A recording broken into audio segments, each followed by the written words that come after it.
Halo warga Nusantara sekalian, selamat datang kembali di channel Ray Konoha. Iran masuk jebakan Batman yang dibangun oleh Amerika dan Israel. Dalam pertarungan kali ini, Iran hanya sebuah pion. Iran hanya diumpankan. Nah, yang jadi pertanyaan, apa kesalahan daripada Iran? Kenapa Iran bisa kalah telak? Cuman kalau di Konoha ya, Iran itu menang, guys. Kalau media di Konoha mengatakan, oh Iran itu ya diberkati, oh Iran menang dan sebagainya. Tapi kalau saya mengatakan bahwa Iran itu kalah, maka akan banyak orang yang kejang-kejang kelonjotan berjamaah. Saya tidak hanya mengatakan Iran itu kalah, tapi saya mempelajari gitu, menganalisis secara antropologi, kemudian secara diplomasi, secara politik, kekuatan militer, dan lain sebagainya. Ada banyak hal ya, ada banyak hal. Dan yang paling vital itu atau yang paling utama itu faktor daripada mental. Jadi Iran zaman dulu, zaman Persia dengan zaman sekarang sudah jauh berbeda. Mungkin 15 tahun yang lalu Iran itu masih kuat, tapi sekarang Iran itu sangat-sangat lemah sekali. Ya, seperti yang saya katakan di video saya sebelumnya. Bahkan presiden sekalipun ya, presiden daripada Iran itu sembunyi. Kalau Iran itu kuat, nggak mungkin presidennya sembunyi. Sungguh tidak masuk akal. Ya, logika aja ya, logis aja. Jadi jangan menutupi ya. Di video ini saya akan bongkar gitu di mana kesalahan daripada Iran. Kenapa Iran masuk pada perangkap atau jebakan Batman yang diciptakan oleh Amerika dan Israel. Ibarat pertandingan catur, Iran itu hanya seekor pion. Oke, bagaimana pembahasannya? Langsung saja kita gaskan. Kalau ibaratkan dalam permainan catur antara Iran, Amerika, kemudian Israel, dan Valentina. Kalau ibaratkan dalam permainan catur itu, Iran itu masuk jebakan daripada Amerika dan Israel. Kenapa bisa seperti itu? Apa alasannya? Karena dalam permainan catur itu, ya, bagaimana kita mengalahkan lawan? Strategi yang paling mutakhir itu, yang paling jitu itu, kalau para grandmaster yang melakukan permainan catur itu, mereka mengetahui kelemahan dan kelebihan lawan. Mereka akan mencari di mana kelemahannya, di mana kelebihannya. Itu dulu yang pertama diserang, bukan nyerang brutal tanpa arah gitu. Jadi saya melihat Amerika dan Israel itu mengetahui kelebihan atau kekuatan daripada Iran. Apa itu kekuatan daripada Iran? Situs nuklir. Ya, walaupun sebelum-sebelumnya, tahun-tahun sebelumnya, Israel mengawasi situs nuklir Iran dan mensabotase, tapi ya akhir-akhir ini mereka ya membangun kembali situs nuklir mereka, dan itu yang dibombardir oleh Amerika menggunakan pesawat siluman B-2 Spirit. Amerika dengan Israel ya semacam duet maut. Mereka mengetahui kelebihan dari para lawan yaitu Israel, di mana di situs nuklirnya dulu. Dalam ya permainan catur itu, di mana kelebihan dari para lawan? Ya, di mana kekuatan dari para lawan? Dihancurkan dulu, dihancurkan. Amerika seperti itu.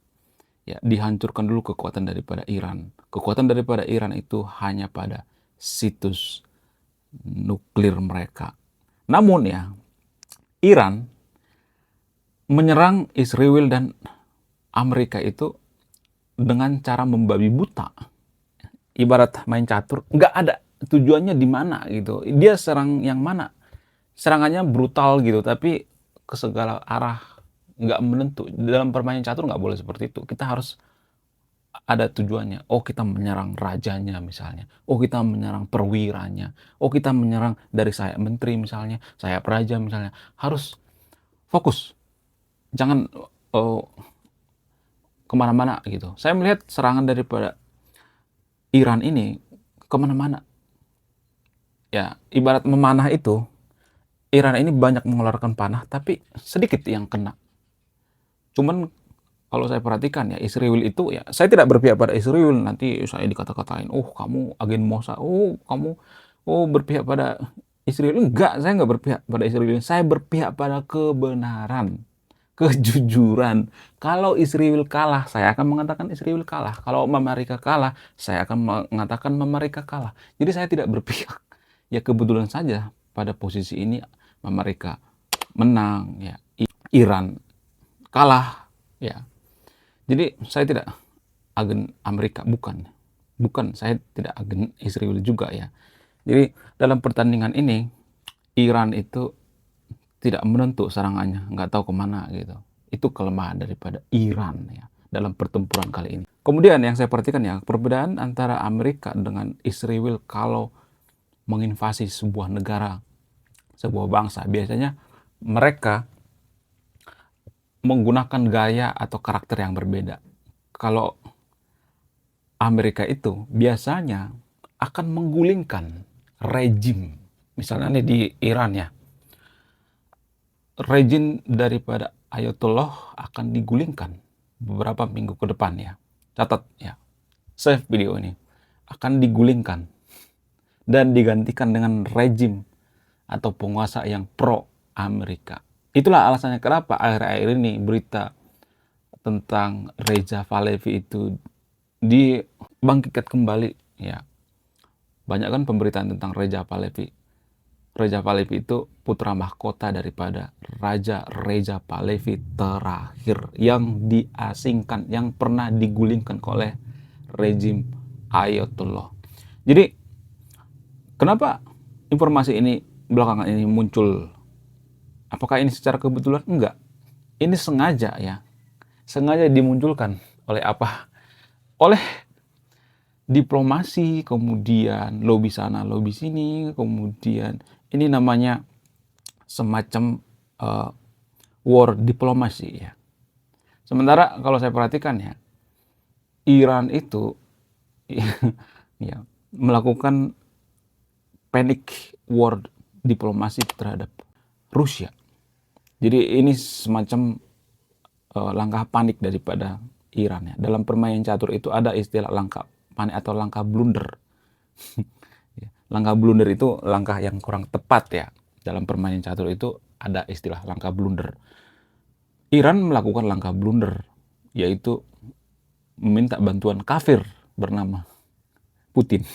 Ya, selama ini Putin itu kan itu penyelamat daripada, ya, Iran, penyelamat daripada orang-orang di Timur Tengah, padahal kan dia kafir, ya. Saya juga bingung, ya, kenapa pada saat terjepit seperti ini, ya, Iran meminta dukungan daripada kafir. Bukankah selama ini kafir itu dikata-katain? Aneh memang, ya, aneh bin ajaib. Ya, oke lah, ya, kita fokus pada diplomasi daripada Iran. Diplomasi daripada Iran itu tidak ada bagus-bagusnya saya melihatnya. Dia meminta pertolongan China, pertolongan daripada Rusia, Putin misalnya. Itu, ya, langkah yang blunder. Karena apa? Karena justru Putin senang, ya. Senang, kalau boleh jujur, ya, senang Iran itu diserang. Kenapa? Karena NATO akan fokus, ya. Fokus pada apa? Fokus pada permasalahan ini. Fokus pada Timur Tengah. Yang sebelumnya NATO itu fokus pada Ukraina. Dan ini sangat menguntungkan bagi Putin. Yang pertama, Ukraina akan bisa dicaplok, kemudian harga minyak bisa melambung tinggi, ya. Bagaimana dengan China? China juga senang, karena apa? Karena kapal induk Amerika bergeser dari Taiwan, yang mematahi Taiwan, bergeser ke Selat Hormuz yang melewati Selat Malaka kemarin, ya, yang lewat dari perairan Konoha, tapi Konoha cuma diam aja. Itu artinya, ya, secara logika pertahanan kita itu sangat rendah, ya. Radar pun nggak bisa, ya, mendeteksi, ya, kapal induk Amerika lewat dari Selat Malaka. Itu saking lemahnya pertahanan daripada Konoha. Tapi kalau saya mengatakan seperti, pasti banyak orang Konoha yang mengatakan, oh, kita kan non-blok. Enggak, kita itu berpihak. Cuma kita nggak berani aja. Nggak ada sejarahnya kita non-blok. Nggak ada. Kita itu nggak pernah yang namanya non-blok. Kita itu berpihak pada yang seiman, yang seagama. Itu, ya. Kalau kita bisa menggempur kapal induk Amerika kita akan gempur, cuman kita nggak mampu. Itu aja sih sebenarnya. Kalau boleh jujur ya, kita nggak mampu, nggak bisa. Kemudian diplomasi selanjutnya ya, apa kekuatan diplomasi daripada Iran selanjutnya misalnya? Selat Hormuz. Iran mengancam Selat Hormuz akan ditutup. Selat Hormuz itu kan selat perdagangan minyak di seluruh dunia. Jadi kapal-kapal tanker ya yang mengangkut minyak dari sana itu akan di-stop, diancam oleh Iran. Nah, ini akan berdampak pada Konoha, harga minyak akan melambung tinggi. Dan bisa aja kita akan mengambil minyak dari Rusia mungkin, atau dari negara lain mungkin. Dan ini sangat menguntungkan bagi Rusia. Putin itu sebenarnya seneng ya hal seperti ini. Cuman warga Konoha nggak ngerti gitu. Oh, Putin penyelamat. Oh, umat muslim yang ada di seluruh dunia. Enggak. Mungkin ya karena di negaranya itu ada sekitar 10% umat muslim sehingga dia agak condong. Ya bisa aja ini masalah politik ya. Kita nggak tahu ya. Kita nggak tahu. Ya karena Putin itu akan mendukung siapa yang paling diuntungkan. Kalau boleh jujur ya, Putin sangat sangat susah banget ya menaklukkan Ukraina. Ya. Padahal mereka hanya menyuplai loh, bukan turun langsung, hanya menyuplai persenjataan. Ya. Itu pun sudah ketar-ketir ya. Rusia sudah ketar-ketir. Ya. Jadi kalau boleh jujur ya, yang megang kendali di dunia ini hanya Amerika dan China. China nggak mungkin perang, nggak mungkin perang. Ngapain dia perang? China itu pikirannya dagang, ya duit. Mereka nggak mungkin perang. Jadi kalau ada yang mengatakan bahwa perang dunia ketiga itu akan terjadi, itu hoax ya. Nanti di next video saya akan bahas fokus tentang perang dunia ketiga. Nggak akan terjadi. Saya mengatakan nggak akan terjadi perang dunia ketiga. nggak. Karena apa? Karena China itu ya nggak mungkin ya berperang melawan Amerika. Mereka lebih memilih perang dagang. Karena apa? Karena mereka belajar dari sejarah. Cina dulu kan terlibat dalam perang dunia kedua kan. Mereka tahu gimana pedihnya berperang itu. Ya, nggak ada untungnya berperang. Sehingga mereka mengambil jalan yang lebih menguntungkan, yaitu perang dagang. Amerika juga seperti itu. Mereka takut sebenarnya ya. Bukan takut, maksudnya mereka nggak mau mengulangi masa lalu gitu. Kesalahan masa lalu perang dunia kedua, Amerika kan sangat-sangat sangat-sangat besar ya peranannya dalam perang dunia kedua, dan mereka juga belajar dari itu ya. Jadi kalau misalnya ya Amerika menginvasi suatu negara itu, mereka akan mengganti rejimnya biasanya yang pro Amerika, dan beberapa bulan ke depan Reza Pahlavi akan menggulingkan rejim Ayatollah. Ya sekarang sudah mulai terlihat kan, sudah mulai up kan informasinya, beritanya. Itu sengaja di-up oleh apa? Oleh Amerika dengan sekutunya. Ya. Jadi Iran akan kembali pada jati dirinya. Secara antropologi saya melihat Iran itu nggak cocok di negara agama, nggak cocok. Nggak ada cocok-cocoknya Iran negara agama, nggak. Buktinya apa? Buktinya mereka sekarang makin lemah kok. Mereka cocoknya negara seperti Persia zaman dulu. Liberal. Zaman Persia itu kan sebenarnya liberal ya. Agama tidak mencampuri urusan negara ya. Urusan negara nggak mencampuri urusan agama. Dan mereka sangat toleransi dalam beragama. Nggak ada ya menggabungkan antara agama dengan negara, enggak. Sehingga apa? Sehingga mereka maju. Ini sangat berbahaya guys. Berkali-kali saya mengatakan, tapi banyak yang menghujat saya kalau saya mengatakan seperti ini. Kalau agama digabungkan dengan negara itu nggak bakal bisa. Orang yang beragama itu, yang terlalu fanatik dalam beragama itu mustahil bisa diajak bernegara. Mustahil. Kenapa? Karena orang yang berlebihan dalam beragama atau orang yang fanatik dalam beragama itu, mereka akan membela yang seiman. Ya, padahal di suatu negara itu nggak mungkin seiman semuanya kan. Kemudian mereka akan bekerja sama hanya yang seiman. Jadi semuanya serba seiman. Orang yang berpikiran kita harus membantu yang seiman ya, dalam hal apapun seiman, bertetangga seiman, sekolah seiman, ya, berbisnis seiman, mengembangkan teknologi seiman, maka tidak akan bisa diajak bernegara. Nggak akan bisa. mustahil diajak bernegara. Karena pikiran mereka seiman. Dalam bernegara itu kan harus ada yang namanya kedewasaan. Walaupun beda iman, kita harus legowo. Cuman itu yang terjadi kalau misalnya negara itu mencampuri agama. Sama seperti di Konoha misalnya. Konoha itu hancur karena apa? Karena seiman. Kita tidak mau bekerja sama dengan Amerika misalnya. Karena apa? Oh, itu kan bukan seiman dengan kita. Oh, itu kafir. Nggak mau bekerja sama dengan Israel misalnya. Oh, itu Zionis, kafir. Ngapain kita bekerja sama dengan mereka? Itu kan bukan seiman. Jadi pemikiran-pemikiran seiman inilah yang menghancurkan suatu negara. Susah orang yang berpikiran seiman diajak bernegara. Nggak cocok. Menghancurkan negara ya, lebih tepatnya. Susah maju. Itulah alasannya kenapa Konoha itu tidak maju-maju. Karena warga Konoha itu berpikirnya seiman. Memilih pemimpin seiman. Sama sebenarnya. Iran dengan Konoha itu sama. Konoha itu secara tidak langsung adalah negara agama. Konoha secara tidak langsung negara agama. Kenapa kita berpihak pada Iran? Kenapa kita berpihak pada Valentina? Karena seiman. Gak ada alasan lain. Gak ada. Coba kalau Iran mayoritas beragama Buddha misalnya. Kemudian Israel mayoritas beragama Hindu misalnya. Mereka perang. Apakah kita sekepo ini? Enggak. Apakah kita seperhatian ini? Enggak. Bodoh amat kita. Itu kan perang mereka. Oh, kita kan nggak ada urusan dan sebagainya. Jadi seiman. Pemikiran seiman ini yang menghancurkan Konoha. Dulu Konoha jaya dengan apa? Jaya dengan kerajaan Majapahit. Karena dalam kerajaan Majapahit itu nggak ada istilah seiman. Kenapa Majapahit bisa gede ya? Zaman dulu. Kenapa sangat-sangat berjaya? Karena apa? Karena tidak ada pikiran seiman.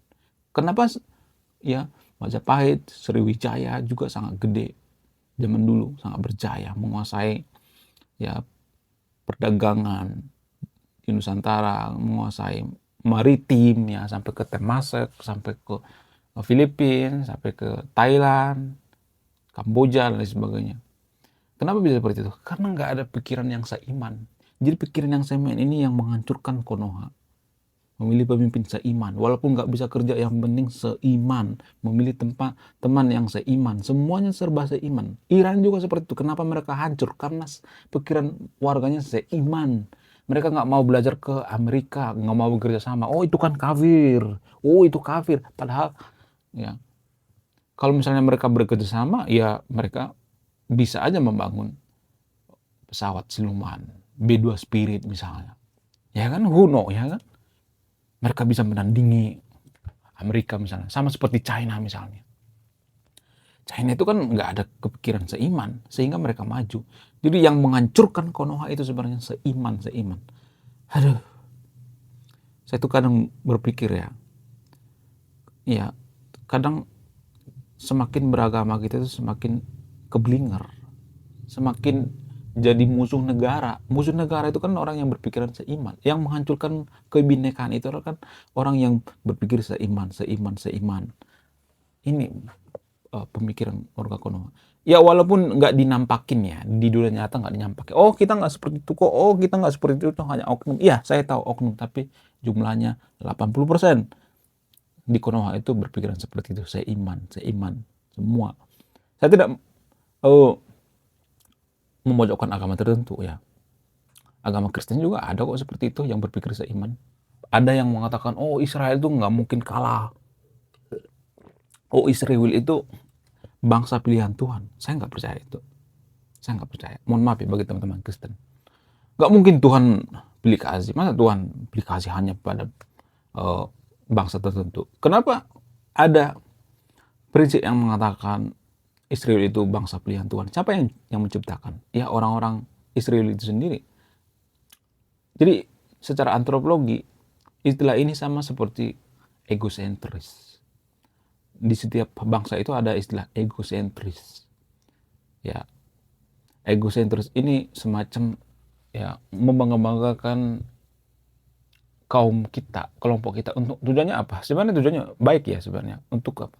Untuk memicu yang namanya percaya diri. Ya, biar kita bersatu.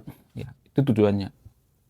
Namun ya, saya melihat ya, ketika Israel mengatakan kita adalah bangsa pilihan Tuhan misalnya. Itu kan cukup pada komunitas mereka sebenarnya, nggak boleh dibawa keluar ya. Ya karena apa? Karena nggak mungkin ya, kalau Tuhan itu ada, Tuhan itu kan maha adil ya. Masa dia pilih kasih hanya pada bangsa tertentu? Sungguh tidak masuk akal.